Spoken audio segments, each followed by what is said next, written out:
दोस्तों, सुप्रभात। Good morning to all of you.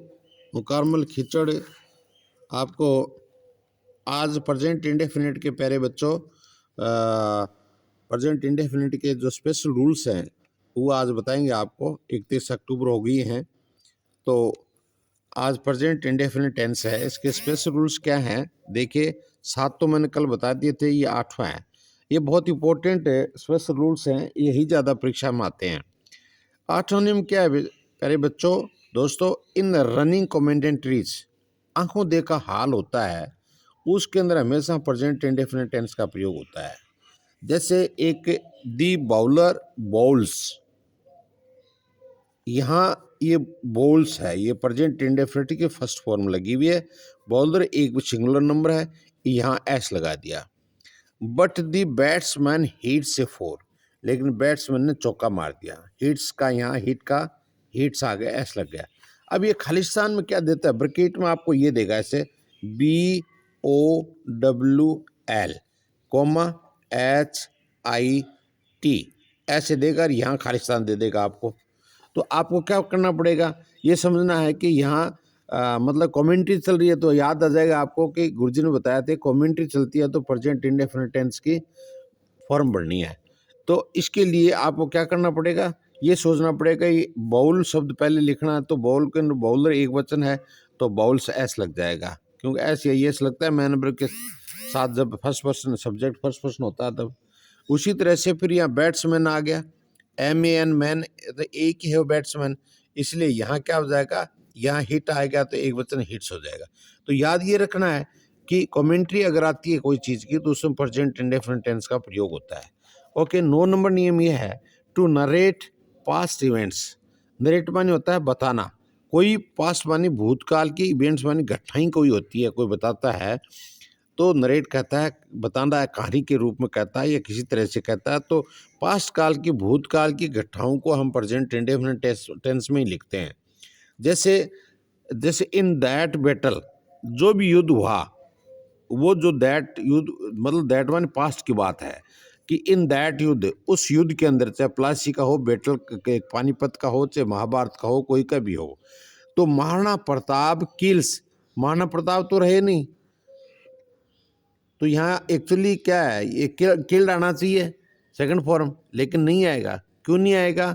इसलिए आना आएगा कि ये इन दैट बैटल, मतलब महाराणा प्रताप जिस युद्ध में लड़ा था उसके लिए जो पास्ट की इवेंट्स की कहानी कह रहा है, तो आपको दिमाग में फटा आ जाएगा कि प्रेजेंट इंडेफिनिट टेंस की मैन वर्ब बननी है। तो महाराणा प्रताप एक वचन है, तो यहाँ किल आ जाएगा, आपको मैन वर्ब में क्या दे देगा, अगला किल दे देगा, KILL, ये किल दे देगा। तो आपको फट दिमाग में आ जाएगा कि ये नियम ये है कि भूतकाल की कोई भी घटना पास्ट इवेंट से होती है तो मैन वर्ब के फर्स्ट फॉर्म में प्रेजेंट इंडेफिनिट आता है, तो महाराणा प्रताप एक वचन तो किल्स आ जाएगा। Many enemies in the Panipat war and battle, मानी उस युद्ध के अंदर महाराणा प्रताप ने पानीपती युद्ध के अंदर बहुत सारे दुश्मनों को मारा है। तो पास्ट टेंस की बात, लेकिन लिखी किस में जाएगी? प्रेजेंट इंडेफिनिट में। इसी तरह से 10वां नियम है, दूसरा एक इसी में और है, इंडिया विन्स फ्रीडम इन 1947। पास बात तो है 1947 की, भारत ने 1947 में आज़ादी प्राप्त की थी, जीती थी, लेकिन इवेंट्स है वो आपको क्या दे दिया, इसमें मैन वर्ब की फर्स्ट फॉर्म दी है, यहाँ ब्रैकेट में दे दिया आपको WIN विन। तो आपको ये सोचना है कि इंडिया एक वचन है और विन्स लिखना है। तो बात ये याद आ जाएगी, कोई भी अगर पास्ट भूतकाल की घटना के बारे में वर्णन करता है तो इसके अंदर हमें मैन वर्ब की फर्स्ट फॉर्म के ऐस लगा देंगे, एक वचन होगा। तो 10वां नियम है with verbs of perception. Perception का मतलब इंद्रियों द्वारा कोई चीज़ महसूस की जाती है। फॉर एग्जाम्पल, आंखों से देखा जाना, कानों से सुना जाना, नाक से सूंघना, जीभ से टेस्ट होना, ये सारी चीज़ें हमारे शरीर की जो चमड़ी है, इंद्रियां हैं, वो जब कोई चीज़ महसूस करते हैं तो उसको हम प्रेजेंट इंडेफिनिट टेंस में कहते हैं। जैसे कौन कौन से ऐसे परसेप्शन इंद्रियों द्वारा महसूस किए जाने वाले मैन वर्ब हैं? जैसे नोटिस, आंखों से देखा जाता है, दिमाग से सोचा जाता है, फील महसूस किया जाता है, सी आंखों से देखा जाता है, वॉच आंखों से देखा जाता है, ईयर सुना जाता है कान से, स्मेल सुगंध ली जाती है नाक से, टेस्ट जीभ से आपको स्वाद आता है। ये जब शब्द आपके मैन वर्ब में आ जाते हैं तो आपको क्या करना है कि प्रेजेंट इंडेफिनिट टेंस लगा। जैसे इसने एक शब्द दे दिया कि FEFEEL, ये शब्द दे दिया।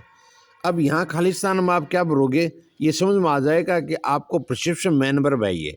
तो यहाँ आपको पर्सन इंटरोगेटिव सेंटेंस दे दिया, ये डू भी खाली दे दिया आपको, और फील भी आपको खाली दे दिया।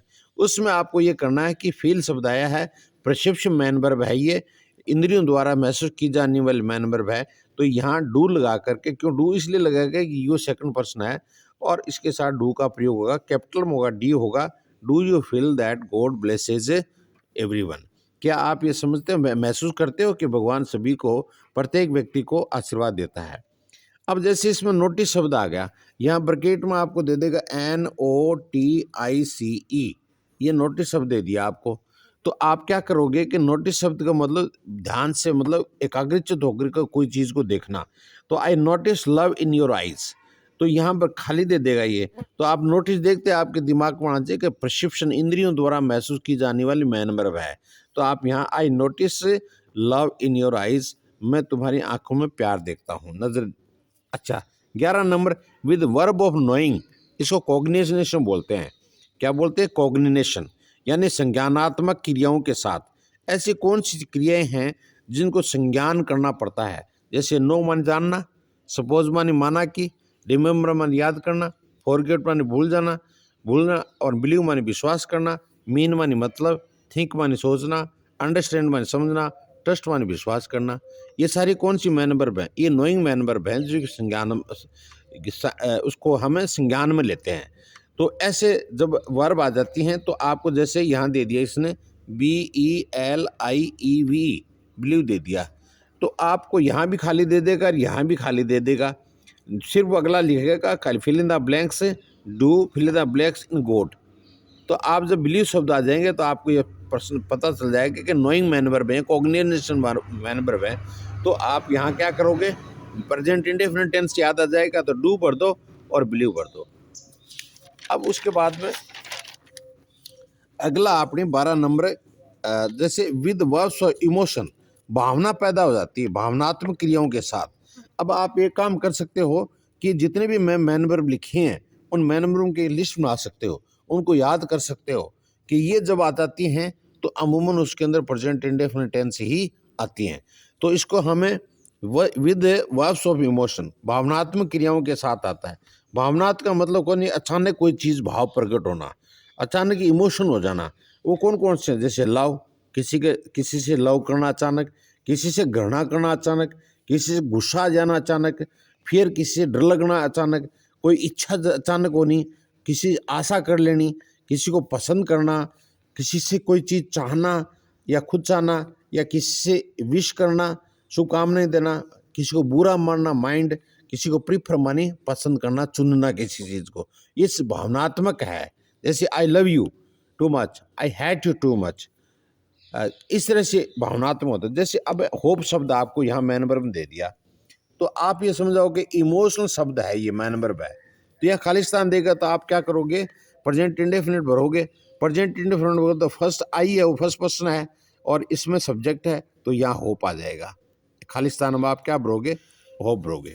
इसी तरह से जैसे यहाँ आपको हैट दे दिया, इसने HATE हैट शब्द दे दिया, तो ये भावनात इमोशनल मैन वर्ब है। तो यहाँ आप देखोगे कि यहाँ हम खालिस्तान में हैट भरेंगे, तो हैट के अंदर ये देखना पड़ेगा फर्स्ट पर्सन कौन है, कि सी है, सी के साथ एस या एस लग जाएगा, तो ई इसमें लगा हुआ है तो एस लगा दो, यहाँ हैट्स हो जाएगा।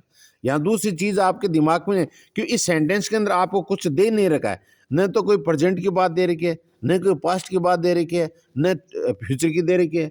अगर प्रेजेंट की होती है तो टुडे वो चीज़ आते हैं, रेयरली सेल्डम यूजुअली आया क्या, कहीं नहीं है। और उसके पास्ट होता तो आपको यस्टरडे, प्रीवियस डे या लास्ट ये देता, ये भी नहीं है इसके अंदर। और अगर अगला फ्यूचर का देता तो टुमारो देता, नेक्स्ट डे देता ना, इसमें तो है ही नहीं कहीं। तो फिर आप भरोगे क्या इसके अंदर? इसलिए ये चीज़ें आपको समझ में आ जाना चाहिए। इस सेंटेंस में कोई भी चीज़ ऐसी इंडिकेशन नहीं है कि ये कौन सा टेंस है। तो इंडिकेशन सिर्फ एक चीज़ का है कि हैड शब्द है और इमोशनल मैन वर्ब है, इसलिए हम सीधा हैड का हैड्स भर देंगे। यहाँ देख लो, इस सेंटेंस में भी कोई आपको इंडिकेशन नहीं है प्रेजेंट पास्ट फ्यूचर का, है क्या कहीं? नहीं है ना।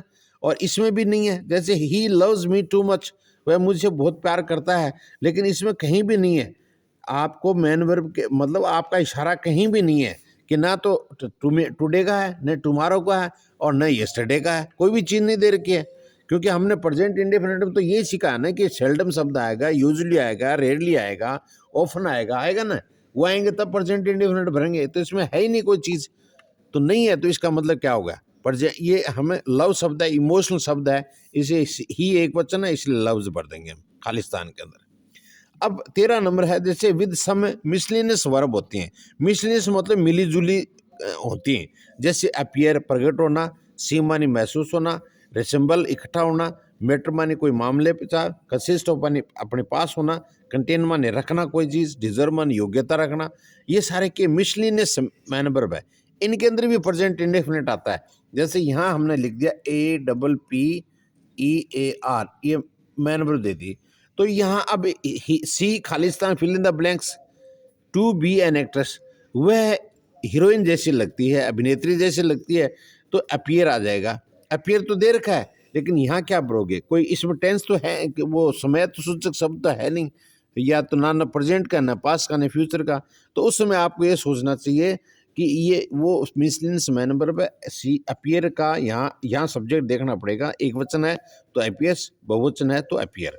इसी तरह से दी वाटर कंटेन्स, ये देखो यहाँ आपको मिल गई क्या? कंटेन शब्द मिला, CONTAIN मिल गया, कंटेन आ गया।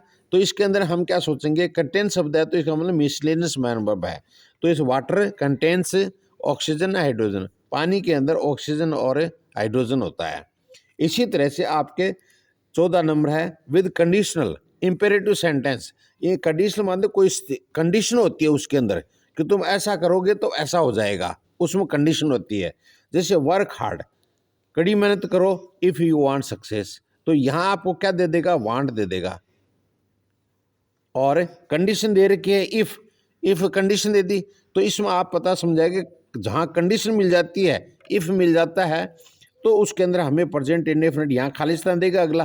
तो आप यू सेकंड पर्सन है, तो यहाँ वांट का वांट ही रहेगा, इसको भर देना है। वर्क हार्ड, कड़ी मेहनत करो अगर आप सफलता चाहते हो तो।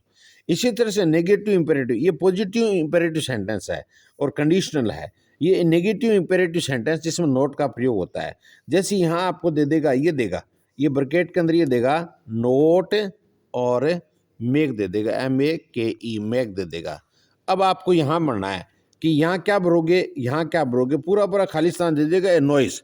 तो आप ये समझाओगे कि इंपेरेटिव सेंटेंस है, ये नेगेटिव इंपेरेटिव सेंटेंस है, तो सीधा डोंट लिख देना, डू नॉट मत लिखना, डोंट लिखना है, शॉर्ट फॉर्म होती है। Don't make a noise, note दे रखा आपको और मेक दे रखा है। अब ये देखना कि ये कौन सा टेंस है, कि प्रेजेंट इंडेफिनिट टेंस आता है, नेगेटिव इंपेरेटिव है, तो सहायक क्रिया क्या होती है? डू आएगा, तो डोंट मेक ए नॉइस।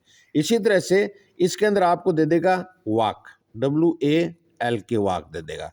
तो आपको ये पूरा पूरा खालिस्तान दे देगा। On right side of the road, सड़क के बाईं तरफ मत चलो, तो इसका मतलब डोंट आ जाएगा। और वॉक, ये नहीं, ये कौन सी वर्ब आ गई इसके अंदर? आप ये कौन सा सेंटेंस आ गया? नेगेटिव इंपेरेटिव आ गया। तो इसमें आपको नोट भी दे देगा, अगला क्या देगा? नोट भी दे देगा, नोट और वॉक। तो ये वॉक, तो इसका मतलब don't walk on the right side of the road. अब प्यारे बच्चों, मतलब आज का ये टॉपिक प्रेजेंट इंडेफिनिट है वो कंप्लीट हो चुका है। कल हम प्रेजेंट इंडेफिनिट के अंदर जैसे कई प्रकार के टेंस हैं जो हिंदी से इंग्लिश में ट्रांसलेट करते हैं, वो हम आपको 10-15 मिनट ऐसे सेंटेंस बताएंगे जिससे आपको प्रेजेंट इंडेफिनिट है उसमें लिंकिंग वर्ब भी समझ में आ जाएगी, और आपको प्रेजेंट इंडेफिनिट के भी sentence negative, interrogative, miscellaneous sentence बना करके 15-20 सेंटेंस बताएंगे। फिर आप धीरे धीरे अपना खुद करना शुरू कर देना। ओके दोस्तों, okay my dear friends and my students, now the class is over. अब क्लास को समाप्त करते हैं। बहुत बहुत धन्यवाद। मुकाम्मल खिचड़ी रिटायर्ड फौजी इंग्लिश लेक्चरर। आप बार इसको एक बार जो आपको पढ़ाया है इसको अच्छी तरह से एक बार और देख लो। ये देखो, पहले तो मैंने 8 तक का आपको 7 तक का बताया था, और ये 8वां आज आपको बता रहे हैं। देखो अच्छी तरह से इनको आप व्हाट्सएप पर ले जा करके, और इससे आप कंप्यूटर कॉपी भी निकाल करके देख सकते हो। 8वां नंबर, 9 नंबर, 10 नंबर, 11 नंबर, इसको अच्छी तरह से देख लो आप, और इसको अपनी फ़ोटोकॉपी करके अपने घर में रख सकते हो, अपने कॉपी के बैग में। और जब भी आपकी परीक्षा आती है उसको बार बार रिविज़न कर लो। जैसे 12, 13, 14, 15 ये पूरा का पूरा आपको मैंने बताया है। इसको आप अच्छी तरह से ग्रहण कर लेना। और बहुत ही इंपॉर्टेंट स्पेशल रूल बताएं आपको। कल हम सेंटेंस कुछ प्रेजेंट टेंस के बनाएंगे, वो आप बना सकते हो। फिर उसके बाद धीरे धीरे छोटे छोटे वाक्य बना करके बड़े बड़े वाक्य बना सकते हो। ओके दोस्तों, बहुत बहुत धन्यवाद। Thank you, lot of thanks. Have a good nice day.